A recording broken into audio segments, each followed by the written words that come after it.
तो दोस्तों, क्या कभी आपने सोचा है कि आप चाहे दिल्ली में बर्गर खाए या न्यूयॉर्क में खाए, मैकडोनल्ड का बर्गर का टेस्ट वैसा ही क्यों होता है? इसके पीछे एक बहुत बड़ा रीजन है और एक बहुत बड़ा बिजनेस मॉडल है जिसे हम कहते हैं फ्रेंचाइजी बिजनेस। तो आज के इस वीडियो में हम फ्रेंचाइजी बिजनेस का पूरा पोस्टमार्टम करेंगे कि ये चलता कैसे है, पैसा कैसे बनाता है और क्या आपको किसी ब्रांड का फ्रेंचाइजी लेना चाहिए या नहीं। चलिए शुरू करते हैं। तो सेक्शन 1 में हम बात करेंगे फ्रेंचाइजर वर्सेस फ्रेंचाइजी।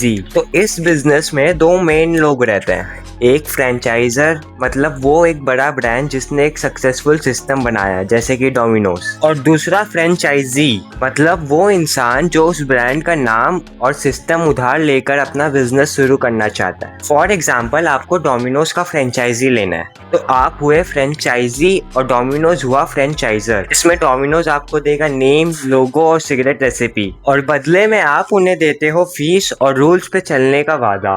तो अब बात करते हैं सेक्शन 2 ऑपरेशंस के बारे में। तो ऑपरेशन में मेनली 3 पिलर होते हैं। तो पिलर 1 SOPs मतलब स्टैंडर्ड ऑपरेटिंग प्रोसीजर्स। तो फ्रेंचाइजर आपको एक मोटा बुक या डिजिटल मैनुअल देता है और उसमें सब कुछ लिखा होता है जैसे कि दुकान सुबह कितना बजे खुलेगा, सफाई कैसे होगा, प्रोडक्ट कैसे बनेगा। आप अपनी मर्जी से मेन्यू चेंज नहीं कर सकते। Pillar 2 training and support. तो ब्रांड आपको और आपके स्टाफ को ट्रेन करता है। वो आपको बताता है कि कस्टमर से कैसे बात करना है और मशीन कैसे चलाना है। और पिलर 3 है क्वालिटी कंट्रोल। बीच बीच में ब्रांड के लोग सरप्राइज विजिट करते हैं चेक करने के लिए कि आप उनका नाम खराब तो नहीं कर रहे। अगर किसी फ्रेंचाइजी का क्वालिटी गिरा तो फ्रेंचाइजर उनका लाइसेंस कैंसिल कर सकता है। तो अब बात करते हैं सेक्शन 3 द मनी फ्लो के बारे में। तो ये ध्यान से सुनिए क्योंकि यहाँ लोग गलती करते हैं। तो फ्रेंचाइजी बिजनेस मॉडल में 3 तरह के पैसे देने पड़ते हैं फ्रेंचाइजी को। पहला, इनिशियल फ्रेंचाइजी फी। ये एक एंट्री टिकट है जो आप ब्रांड को शुरू में देते हो। दूसरा, रॉयल्टी फी। ये सबसे इम्पोर्टेंट है। आपको हर महीने की टोटल सेल का कुछ परसेंट, मानो 5 या 8% सीधा ब्रांड के पास जाता है। चाहे आपका प्रॉफिट हो या लॉस, रॉयल्टी तो देना ही पड़ता है।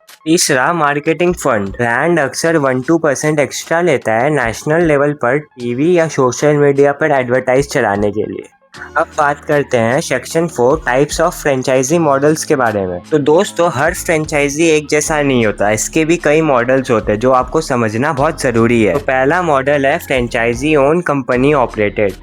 इसमें पैसा आपका लगेगा, आप ओनर हो, लेकिन दुकान ब्रांड खुद चलाएगा। आपको सिर्फ प्रॉफिट का शेयर मिलेगा। ये उनके लिए बेस्ट है जिनके पास टाइम नहीं है।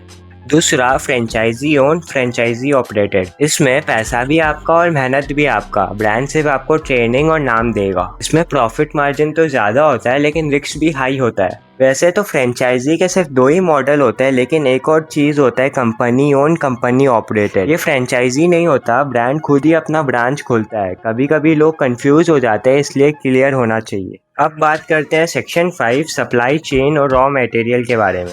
फ्रेंचाइजी बिजनेस का सबसे बड़ा रूल, आप हर जगह से सामान नहीं खरीद सकते। अधिकतर ब्रांड के अप्रूव वेंडर्स होते हैं। फॉर एग्जाम्पल, अगर आप डोमिनोज की फ्रेंचाइजी चला रहे हैं तो चीज और डो वहीं से आएगा जहां से ब्रांड कहेगा। इससे टेस्ट कंसिस्टेंट रहता है, लेकिन फ्रेंचाइजी को कभी कभी ये थोड़ा महंगा भी पड़ता है। अब बात करते हैं सेक्शन 6 चैलेंजेस एंड रिस्क के बारे में। ये वो सच होते हैं जो अक्सर ब्रांड आपको नहीं बताते हैं। पहला, टेरिटरी कॉन्फ्लिक्ट। क्या होगा अगर ब्रांड आपके दुकान के 500 मीटर दूर एक और फ्रेंचाइजी खोल दे? इससे आपका सेल्स डिवाइड हो जाएगा, इसलिए कॉन्ट्रैक्ट में टेरिटरी एक्सक्लूसिविटी क्लॉज चेक करना जरूरी है।